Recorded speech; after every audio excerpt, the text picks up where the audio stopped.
Sadhguru Jagi Vasudev is a realized master, mystic, and yogi. He has shown the way for people to attain to their natural joy and to live life with experience from one's own inner nature. His presence is filled with grace and compassion.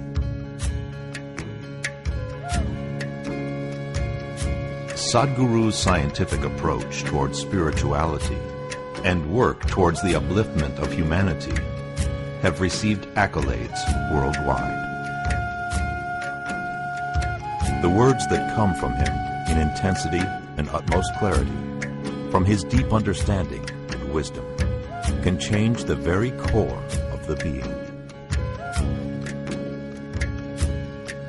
Belonging to no particular tradition, Sadhguru incorporates what is most valid for the modern person from the spiritual sciences. His work, an outpouring of his blissfulness, finds expression in the form of a ceaseless offering to help all beings.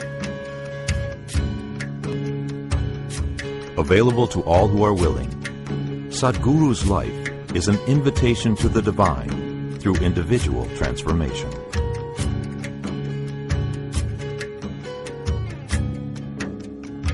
Welcome to the silent revolution of self-realization.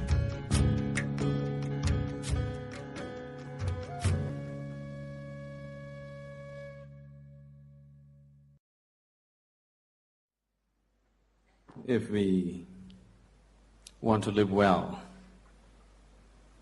both externally and internally, how well we live here simply depends on how well we manage our surroundings and how well we manage ourselves. Fundamentally, life is management. If you don't know how to maintain your body, your mind, your emotion, your situations, your life in general, your home, your communities, nations and the world, the quality of our life is just how well we manage things with ourselves. But generally we are thinking of management, we are applying ourselves to management only in terms of business management or industry management, or generally we are talking management only with economic situations, not life as a whole. In many ways it's unfortunate that today the most predominant factor that rules the planet has become economics.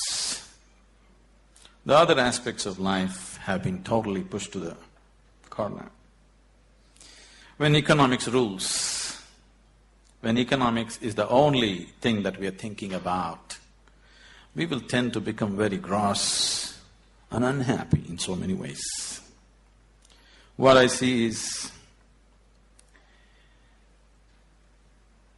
we are conducting various levels of programs to very top-level executives in some big corporations in the world, major corporations in the world. What I see is people who have failed in their lives, they're suffering their failure. People who have succeeded in their life, they're suffering their success. If you suffer your failure, it's okay, because failure comes easy. If you suffer your success, that is tragedy, because success doesn't come easy. So, something that you worked for, something that you always longed for, something that you wanted to create in your life, when it happens, if you start suffering that, that's the real tragedy of life. But a large number of successful people on the planet are suffering their success. When I say suffering their success, if you look at people, look at yourself and see, you're still young people, most of you. When you're 5 years of age, how happy you were, and today how happy you are. If we make a chart out of it, a graph out of it, is it moving upward or downward? In 24 hours' time, how many moments are you really happy? If you look at this, is it going up or down?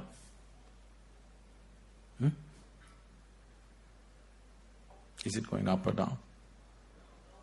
Down. So that means you're a bad manager. Because after all, everything that you did in your life is in pursuit of happiness, isn't it?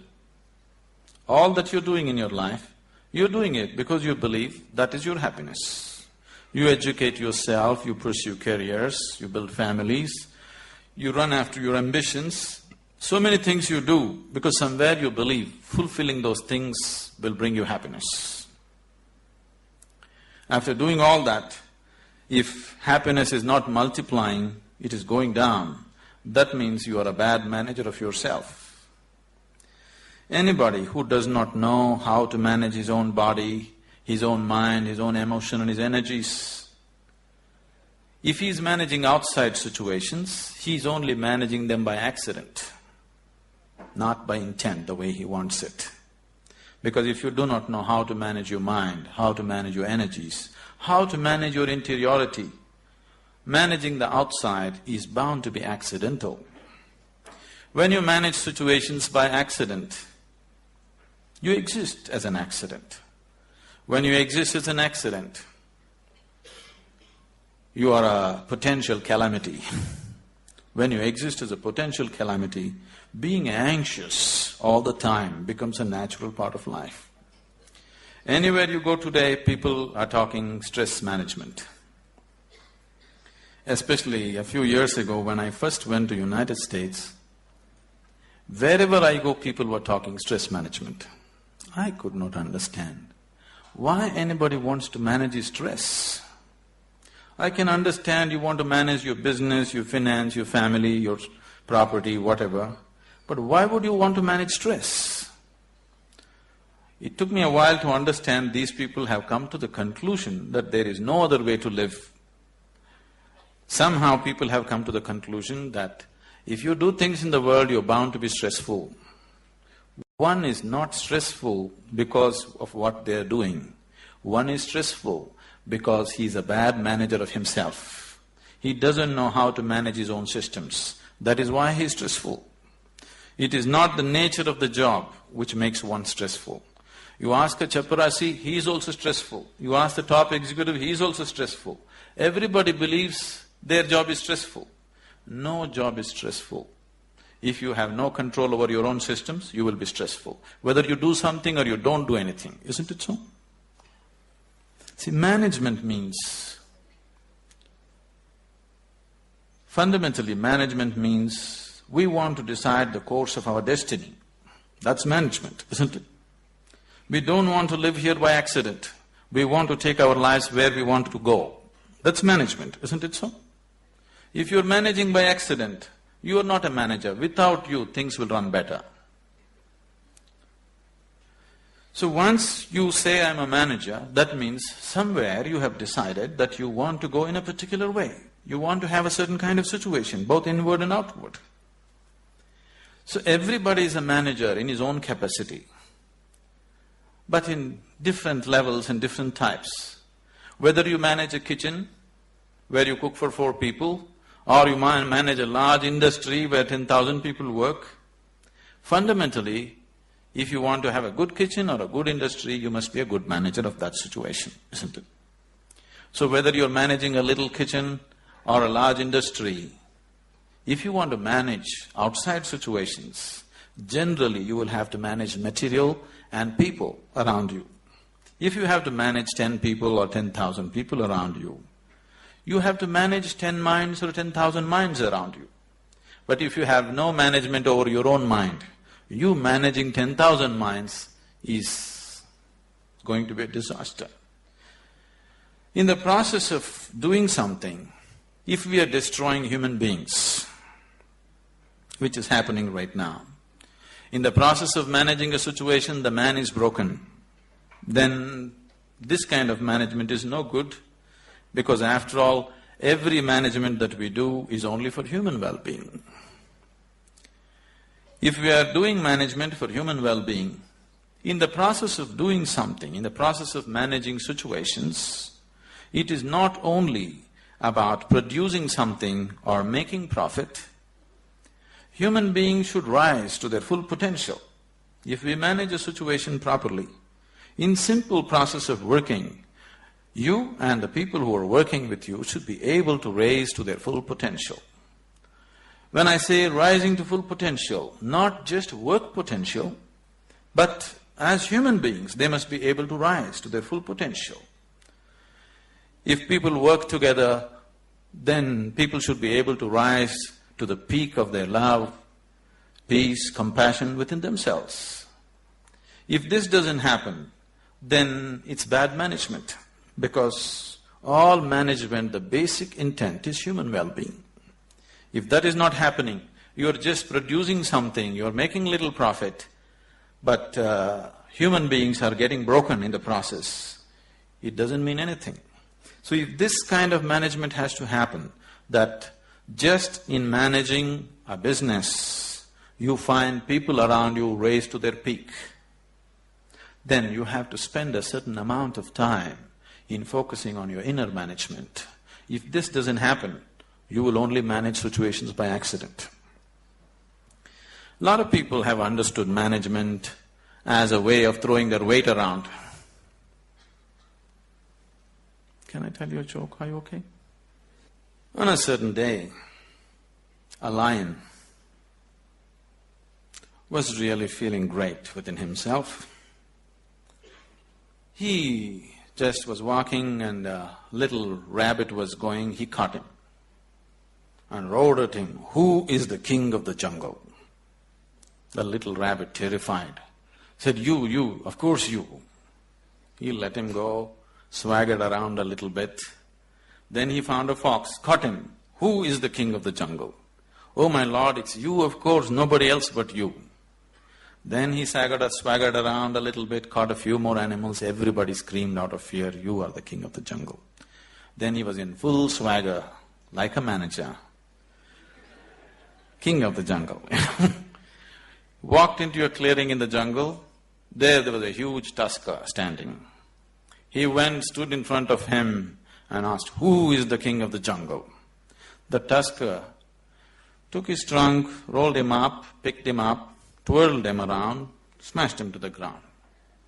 His back broke. Then the lion said, "You could have just told me."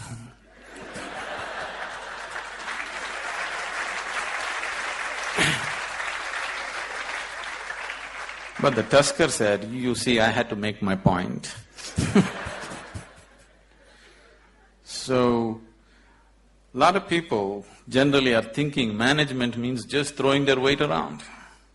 Throwing your weight around is not management. Any fool can do that. If you manage a situation, not just things happening there, people should feel elevated, just being in that space. Otherwise, it is not management.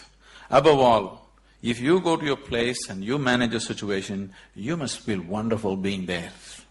If that doesn't happen, you are not a good manager. So if this has to happen, you need an inner dimension. When I say inner dimension, what is inner dimension? When I say inner, I'm not just talking about the body or the mind, because both this body and mind you gathered from outside in certain ways, isn't it? For example, this physical body, when you were a child, this body was only this much. Now it's become this much. How did this happen? How did this happen? That's a question. How did this happen? You grew up, how did it happen, I'm asking?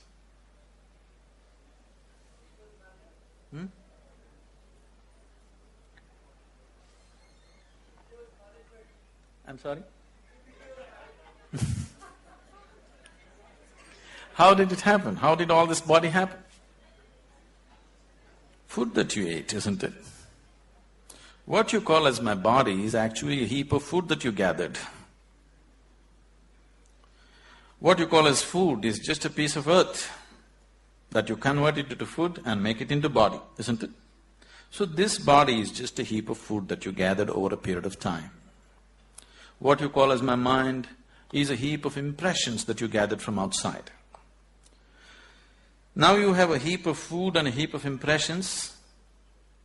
If this much gathering has to happen, something more than this must exist, isn't it?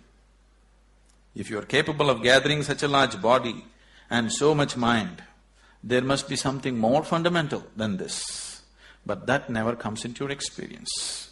You're just lost in these two heaps, trying to make some sense out of it. Now, as there is a science, as there is a management science for external well-being, there is a management for science for inner well-being. It is just that most of the time we have not approached it scientifically. We're just believing by doing something, somehow everything will be okay. Right now, people are thinking by educating themselves they will live happily ever after, which you will discover after some time it's not so. By getting a job, they think they are going to be happy ever after, which you will discover it is not so. By making money, you think you're going to be happy ever after, you will discover it is not so. Somebody thinks by getting married they're going to be ever after, and they know it is not so. So, you're trying to somehow fool yourself into believing that by doing something everything will be okay. Though repeatedly it has let you down, still you believe that something else, some other miracle will make everything okay. It will not be okay. It once happened. On a certain day, a bull and a pheasant were grazing on the field. You know a bull? A pheasant, a bird. The bull was grazing on the grass, the pheasant was picking ticks off the bull. They are partners, you know. Then the pheasant looked at a huge tree which was at the edge of the field and very nostalgically said, "Alas, there was a time when I could fly to the topmost branch of the tree, but today I do not have the strength even to fly to the first branch of the tree." The bull very nonchalantly said, "That's no problem. Eat a little bit of my dung every day. You will see within a fortnight's time you will reach the top of the tree." The pheasant said, "Oh, come off it. How is that possible?" The bull said, "Really, please try and see. The whole humanity is on it. You could try too." Very hesitantly, the pheasant started pecking at the dung, and lo, on the very first day it reached the first branch of the tree. In a fortnight's time, it reached the topmost branch of the tree. It just went and sat on the topmost branch and just looking at the scenery, enjoying it. The old farmer saw a fat old pheasant on the top of the tree. He took out his shotgun and shot him off the tree. So the moral of the story is, even bullshit can get you to the top, but never lets you stay there.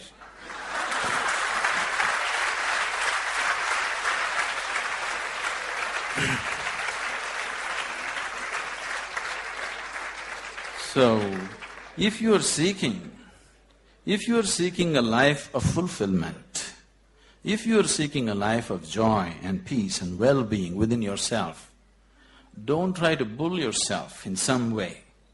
You must do the right thing, otherwise it won't work. Now that you are managers, or to be managers, probably, definitely, I hope they have taught you that unless you do the right thing, it doesn't work with outside. The same goes with the inside. Unless you do the right thing, it just doesn't work. You may just bull yourself to believe that this will make me all right, that will make me all right. Yes, for a moment, but the next moment you crash. Please see, successful people, unsuccessful people, just look at their lives and see in 24 hours, how many moments are they really joyful? How many? You go on the street and see how many joyful faces do you see on the street? Very, very few, isn't it so? Yes? If you see any, usually they are young faces. Over 30 faces are all long faces.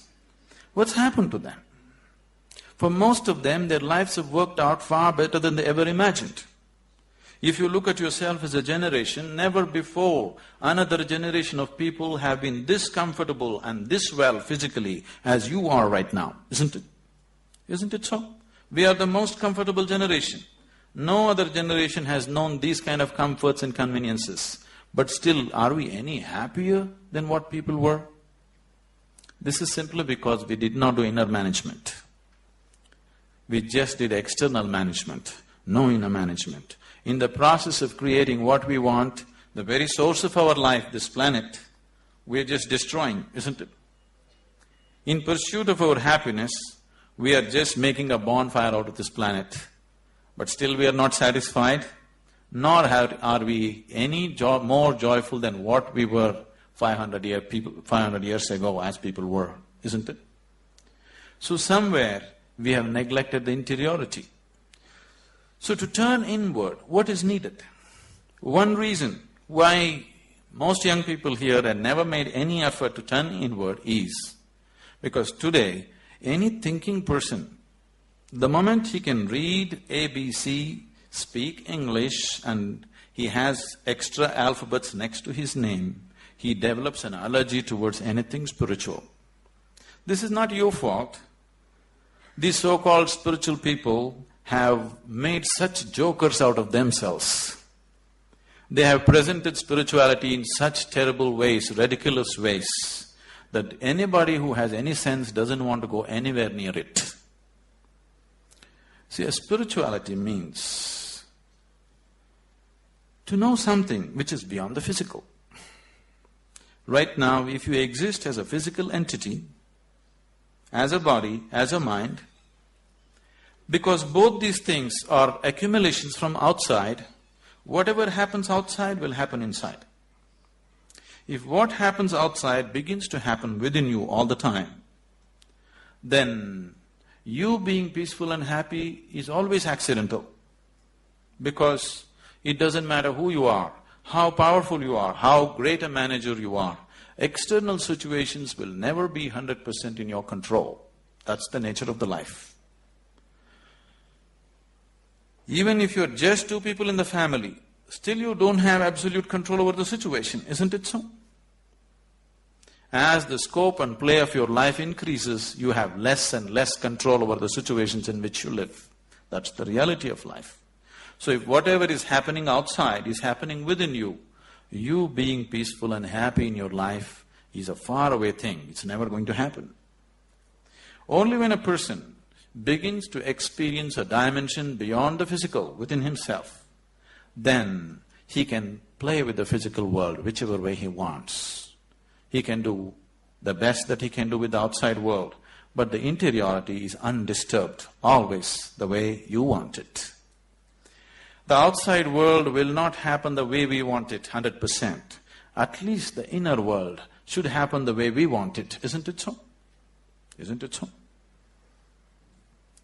The outside will never happen 100% the way we want it. That's the reality of life. But at least this one should happen the way we want it. If this is also not happening the way you want it, if your body, if your mind, if your emotions, if your energies are not functioning the way you want it, then this is the worst kind of slavery, because somebody else decides what should happen within you. If somebody else decides what should happen around you, that itself you call it slavery, isn't it so? Yes? Are we in talking terms or no? Oh, that's fine. If somebody decides what should happen around you, that itself you call as slavery. But if someone decides what should happen within you, is it not a more horrible way of being a slave? But please see, the whole world is in it. The only consolation is everybody is like this. Now that you're learning management as a science, I would like you to understand there is a whole science of inner management. If you don't learn that, you may manage businesses, you may manage industry, but still you will not live a life of fulfillment and well-being. If you want to live a life of fulfillment and well-being and offer the same to people around you, it's extremely important you know what it means to manage your interiority.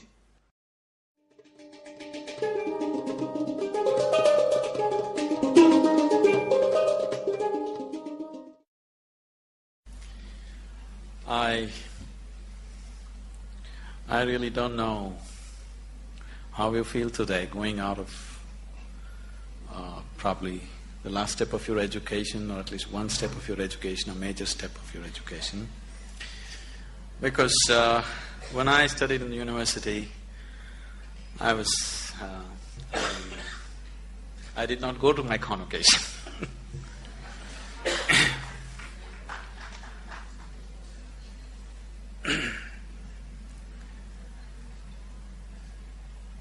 Somewhere, right from my childhood. Are you okay for a story? Right from my childhood, the education that I received, though they sent me to the best possible schools around, it didn't mean anything to me, because my sense of listening and looking at people was such. When the teachers were talking whatever, chemistry, biology or mathematics, one thing I could clearly see was whatever they were saying didn't mean a damn thing to them. And I was not willing to listen to anything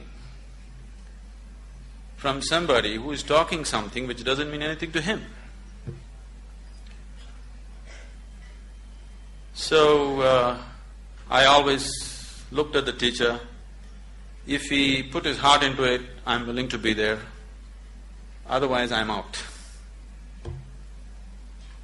Because somewhere I have so many things on my agenda for the day. 24 hours are packed with too many things. I'm not willing to spend an hour or even 5 minutes listening to someone who is talking something which doesn't mean anything to him. Even if he's talking nonsense, it doesn't matter. If it means something to him, I'm willing to listen to it. But if he's talking great things which don't mean anything to him, I'm not willing to listen to him. So as a part of this, I spent… Your education is over, so I can talk. I spent almost 90% of my college hours outside, only 10% inside. Only when I saw somebody who is talking something with passion, I'm there. Otherwise, I'm just out. Now, this education, I'm repeatedly telling Dr. Majumdar and a few other people around here, I'm happy to see somebody's talking with some passion about what they're doing. Somebody, it doesn't matter what they're doing is right, wrong, okay, perfect or not. But someone has put his heart into it, it's okay, because human lives becomes beautiful not because we do the right things. Human lives become beautiful because we put our heart into what we're doing. It doesn't matter what we're doing, whether we are sweeping the floor or managing the country or what we are doing. If we are putting our heart into what we are doing, it's beautiful to be doing that activity. So I think it's a fortune that I've just seen a few people. I hope everybody here is putting their hearts into what they're doing and living in an atmosphere where people are passionate about what they're doing itself is highly enriching. Now that you're stepping into the world, not that you don't know, but anyway, now you're stepping into the world in a different dimension than the way you have been till now. Once you step into the world, there's going to be a lot of filth. There is corruption, there is nonsense, there is so many things happening everywhere. There are some set of people, a certain set of people, who will develop an allergy for this filth. They can't stand it. They usually run to the Himalayas because they're allergic to filth. They can't take it. They want everything pure. But such a thing will not happen Because the filth of the world has one way or the other has entered our minds. Whether we empower that filth or not is all the option that we have. But we cannot avoid filth, it is there.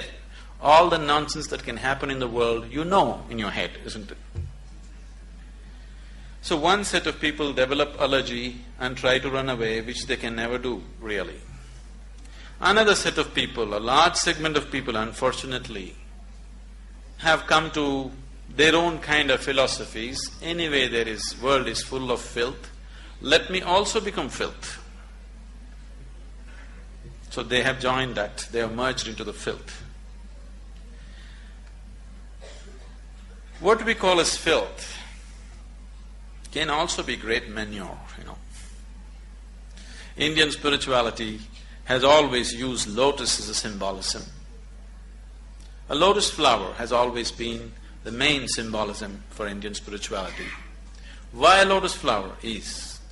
A lotus flower grows best where the filth is thick. This filth, which is stinking, which you can't bear, has transformed itself into a fragrant, beautiful flower.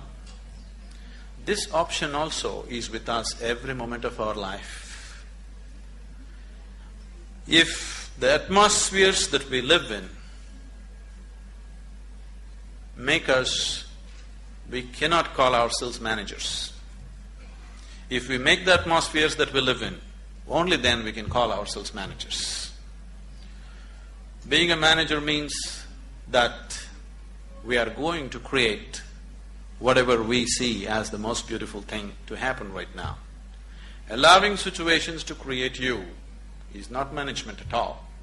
Creating the situations that we want is management. As many of them have said many things,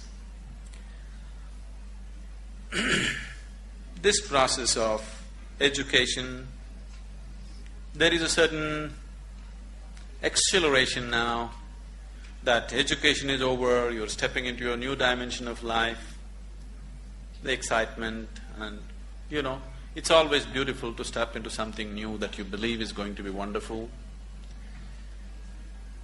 But what we have seen with life with most people is, now let's say somebody got a job, the first day when they went and sat behind this table was the most fantastic place in the world. But within a few years, behind the same table, they are manufacturing blood pressure, diabetes, ulcers and whatnot. This is not because there is something wrong with the jobs that we do. This is not because there is something wrong with the world that we live in. It is simply because we have not paid sufficient attention to ourselves. We have paid too much attention to what is outside. To succeed in the world, people are always thinking, great aspirations will make you successful. Aspiration is just an initial starting point. Just because you aspire for success, just because you aspire for prosperity, just because you aspire for well-being, it doesn't happen. Success, prosperity, well-being happens because you have made yourself capable of creating those things. Everybody aspires. Who is not aspiring for success in the world? Everybody is aspiring. Even a beggar on the street is trying to be a successful beggar, isn't it so? Every human being is aspiring for it, but only those who have made themselves capable will succeed. Making yourself capable, not only in terms of management skills and other things, but that is needed too, but making yourself capable as a human being to go through situations untouched, to be like a lotus flower, even if you're in the filthiest of situations, to maintain your beauty and fragrance. If one has this, he will float through this life untouched. If one doesn't have it, life will eat him up in so many ways.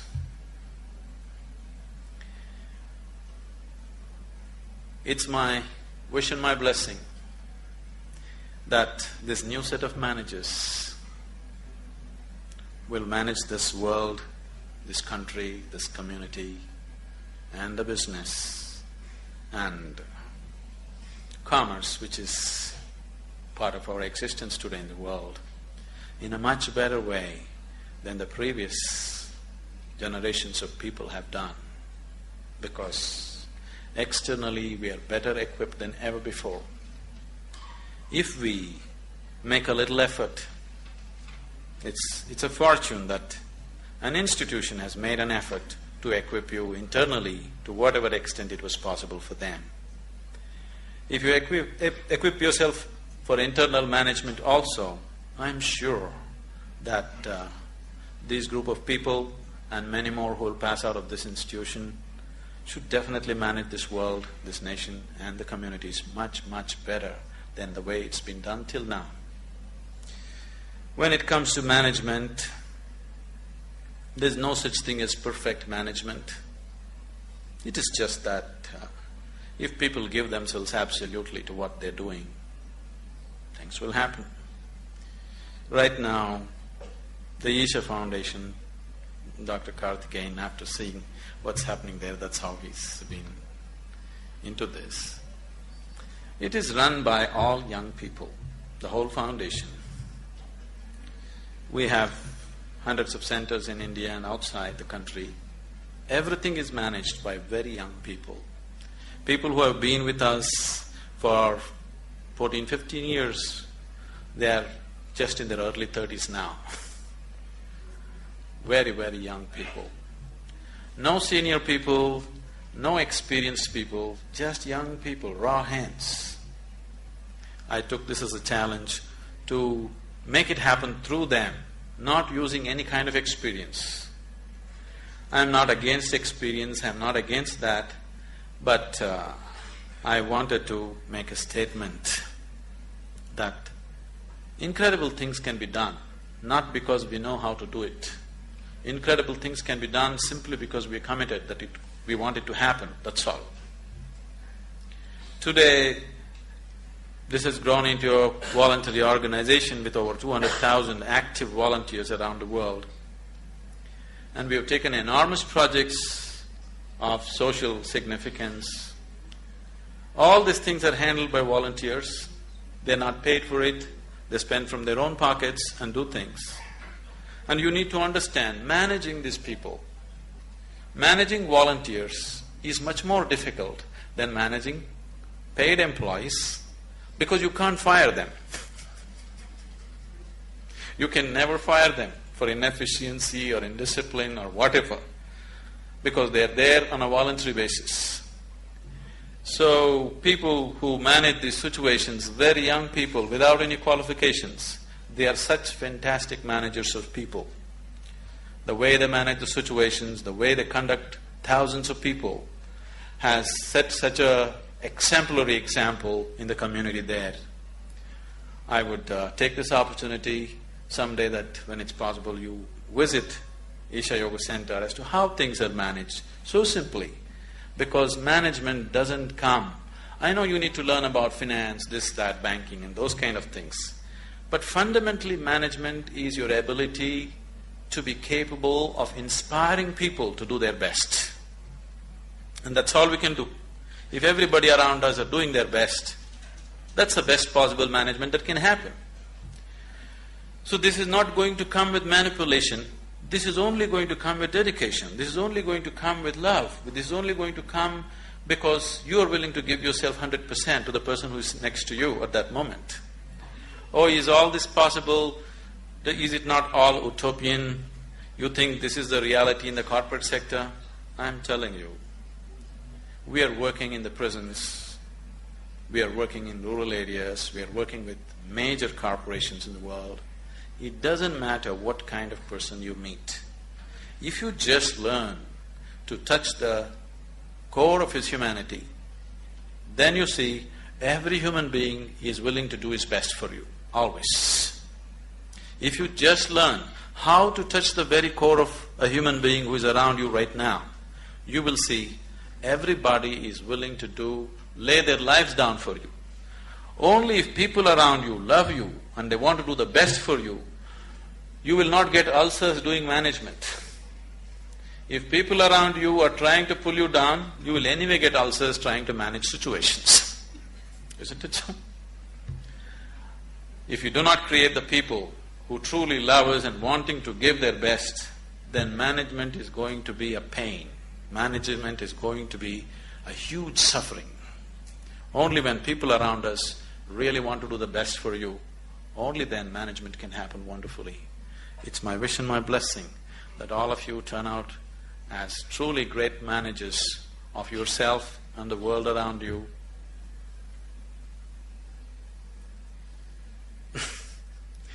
Our lives become beautiful not because of what we do. Our lives becomes beautiful simply because we have included everybody around us as a part of our dream of well-being. I hope all of you become truly successful and well.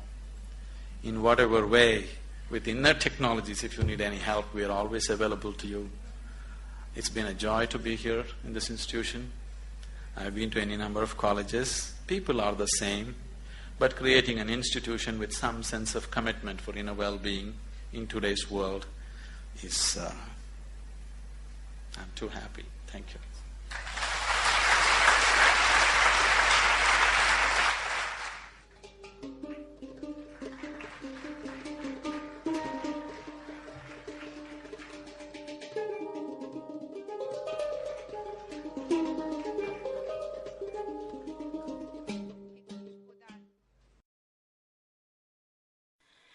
You are my perfect mirror, you show me what I'm not. In the endless pit of what once was me, layer and layer you peel off me. The pain it is, but the joy it brings. So thank you for showing me what I'm not, for showing me